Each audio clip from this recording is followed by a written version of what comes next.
12 शहर, 22 धमाके और पाकिस्तान धुआं धुआं हो गया। लग रहा है बलूचिस्तान आजाद हो जाएगा। दर्शक, धुरंधर याद है ना? आप दिखाता हूं, पहली तस्वीर दिखाइए। बलूचिस्तान में भीषण जंग चल रही है।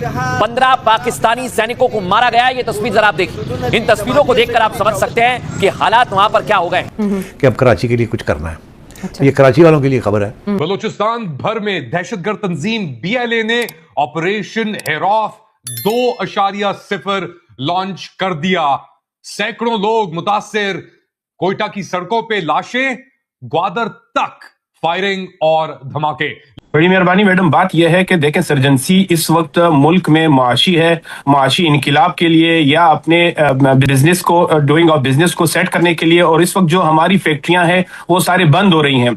जब फैक्ट्री बंद होती है, एक फैक्ट्री लगाने में 3-3, 4-4 नस्लें लगती हैं और वो फैक्ट्री बनते एक एम्पायर खड़ी करने में जो है 50 साल लगते हैं। ऐसे मनाजिर हमने कई सालों से नहीं देखे। बलूचिस्तान के तकरीबन 10 शहरों में दलबंदीन, कोयटा, ग्वादर, दीगर और इलाकों में फायरिंग, धमाके, ग्रेनेड लॉन्च और खुदकश हमले।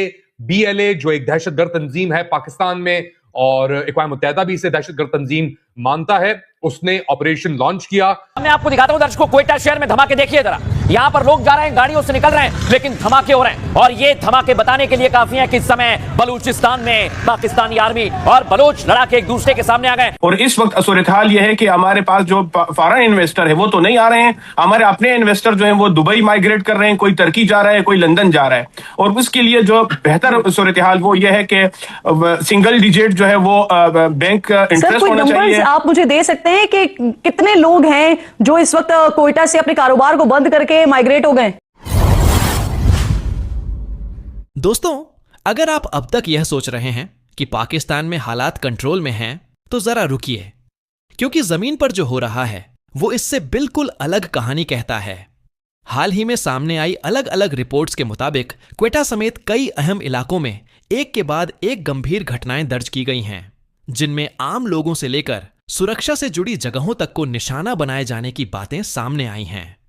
सवाल ये नहीं है कि हमला कहां हुआ, सवाल यह है कि बार बार चेतावनियों के बावजूद हालात संभाले क्यों नहीं जा सके, और असली चुनौती से ध्यान भटकाकर जिम्मेदारी किस पर डाली जा रही है। यहीं से असली कहानी शुरू होती है। अपनी कैंपेन का पाकिस्तानी अफवाज और फोर्सेस के खिलाफ, और पूरे बलूचिस्तान के अंदर उन्होंने एक आग सी लगा दी। अब जो वीडियोस आ रही हैं उनको मैं आपको दिखा नहीं सकता, ब्लर करके जरूर आपको दिखाने की कोशिश कर रहा हूं ये वीडियोस में आपको, मगर इतनी खतरनाक और खौफनाक ये वीडियोस हैं जहां पे लाशें ही लाशें पड़ी हैं। पाकिस्तानी सिक्योरिटी फोर्सेस कह रहे हैं कि उन्होंने ये जो BLA का ऑपरेशन हेरफ है, इसे हेरॉफ बेसिकली इसे रोक लिया है। वो कहने के जवाबी कार्रवाई के अंदर कई BLA के दहशतगर्द मारे गए हैं, मगर जो डिटेल सामने आ रही हैं वो इसके अंदर खवातीन भी शामिल थी और उनकी भी वीडियोस आई हैं। उन्होंने भी अपने बेसिकली बंदूकों के साथ लेके वो BLA के ऑपरेशन हेरॉफ के अंदर शामिल थी वो। और कोयटा के अंदर 2 बड़े धमाके हुए। एक हुआ कोयटा ट्रेन स्टेशन के ऊपर, फिर एक जो मेन आर्टरी चलती है कोयटा के थ्रू, वहां पे भी रिपोर्टें आई हैं इसकी। कोयटा के अंदर 2, नौशकी के अंदर, दलबंदीन के अंदर, कलात में, पसनी में, ग्वादर में और मस्तुंग के अंदर। पाकिस्तान BLA को कहता है फितना अल हिंदुस्तान, मगर कोई हमें ये नहीं पता कि किस तरीके से इंडिया इनको सपोर्ट कर रहा है। पाकिस्तान फितना अल ख्वारिज भी कहता है, फितना अल हिंदुस्तान भी कहता है। अब पाकिस्तान के ये दावे हैं। दूसरी तरफ से जो दहशतगर्द तंजीम है BLA, इसने आहिस्ता आहिस्ता करके जिस तरीके से अपने आप को फैलाया है, मैंने कोयटा की बात की, एक तो ट्रेन स्टेशन के पास हुआ धमाका।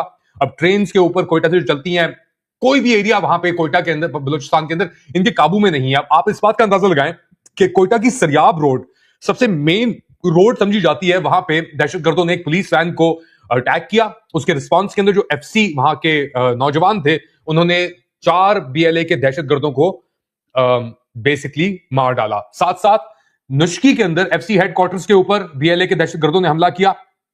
वहां पे भी जो FC हेडक्वार्टर के अंदर लोग मौजूद थे, उन्होंने उस दहशतगर्द हमले को रिपेल किया और खत्म कर दिया।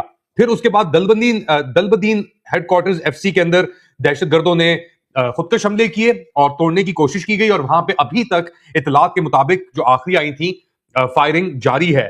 फिर कालात के अंदर DC हेडक्वार्टर्स और पुलिस लाइंस के ऊपर दहशतगर्दों ने हमला किया और सिक्योरिटी फोर्सेस ने वहां पे दहशतगर्दों को मारा, मगर वहां पे भी जो बेसिकली फायरिंग है, फायर फाइट जो है वो जारी है। फिर उसके बाद एक और दहशतगर्द तंजीम ने और दहशतगर्दों ने जो पसनी का एरिया है, पसनी क्यों इंपॉर्टेंट है कि पसनी के अंदर भी कुछ अर्से पहले जो एफटी की रिपोर्ट आई थी कि जी ऑफर किया है आपके फील्ड मार्शल आसिम मुनीर ने डोनाल्ड ट्रंप को कि यहां पे आप एक डीप सी पोर्ट बनाएं और वहां पे मिनरल्स प्रोसेसिंग और वो करें। उधर भी एक दहशतगर्द हमला हुआ है और उस हमले की भी जवाबी कार्रवाई के अंदर जो पाकिस्तानी सिक्योरिटी फोर्सेस हैं उसको उन्होंने दहशतगर्दों को मारा है। साथ साथ लेबर कॉलोनी ग्वादर के अंदर, अब ये कितना सिक्योर एरिया है आप जानते हैं, ग्वादर कितना सिक्योर एरिया है, यहां पे कितनी इंटरेस्ट है पाकिस्तान की, चाइना किस तरीके से इन्वॉल्व है। इस ग्वादर की लेबर कॉलोनी के अंदर भी FAH टेररिस्ट कहा जा रहा है दहशतगर्दों ने हमला किया और उधर भी अभी जो लड़ाई है वो जारी है। अच्छा, दहशतगर्दों ने ग्रेनेड और गोलियां चलाई बलीचा, मस्तुंग, तुम्ब के एरिया के अंदर और वहां पे भी जवाबी कार्रवाई के अंदर दहशतगर्दों को मारा गया है। सिक्योरिटी जरा ये कह रहे हैं कि सिक्योरिटी सिचुएशन अभी उनके काबू के अंदर है, मगर साथ साथ जो BLA दहशतगर्द तंजीम जो है उनके दावे हैं कि नहीं, वो अभी भी जारी उन्होंने रखा हुआ है। अगर इस स्केल के ऊपर ऐसा अटैक होना और एक अनबिलीवेबल सी सिचुएशन डेवलप हो रही है, ऑपरेशन हेरॉफ करके इन्होंने बलूचिस्तान के अंदर BLA के दहशतगर्द तंजीम जो है और इनके स्पोक्स पर्सन जो है जियंद बलोच ने अनाउंस किया था, ये कोई 5 या 6 घंटे पहले ये चीज आई थी। बलूचिस्तान के अंदर सुबह से ही गन फायर और धमाकों की आवाजें आ रही थी। मैं सरियाब रोड की मैंने बात की तो आप जानते हैं 3 घंटे पहले तक एक और बड़ा धमाका सुनाई दिया गया बलूचिस्तान के अंदर, बलूचिस्तान के रेड जोन के अंदर जहां पे बहुत सिक्योर एरिया है, वहां पे पार्लियामेंटेरियंस भी बेसिकली मौजूद हैं और कोऑर्डिनेटेड अटैक्स हैं। ये एक बार फिर दोहराता हूं मैं, जिस तरीके से खबर ब्रेक हो रही है, अनबिलीवेबल सीन्स है हमारे सामने कि इस तरीके से इस हद तक यहां पे सरियाब रोड तक ये लोग बेसिकली पहुंच सकते हैं। कोयटा का सबसे इंपॉर्टेंट वो एक आप समझने के एक आर्टरी है और उधर वहां पे ये हमले हुए हैं। इंटरनेट बंद है इस वक्त कोयटा के अंदर, बलूचिस्तान के दीगर इलाकों के अंदर जो एयर ट्रांसपोर्टेशन थी, फ्लाइट्स थी, उनकी भी बंद होने की खबरें आ रही हैं। हाईवेज जो हैं वो भी बंद किए गए हैं।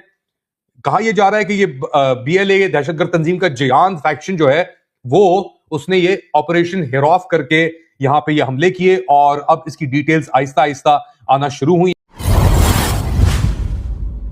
अब जरा पूरे घटनाक्रम को शांत दिमाग से समझते हैं।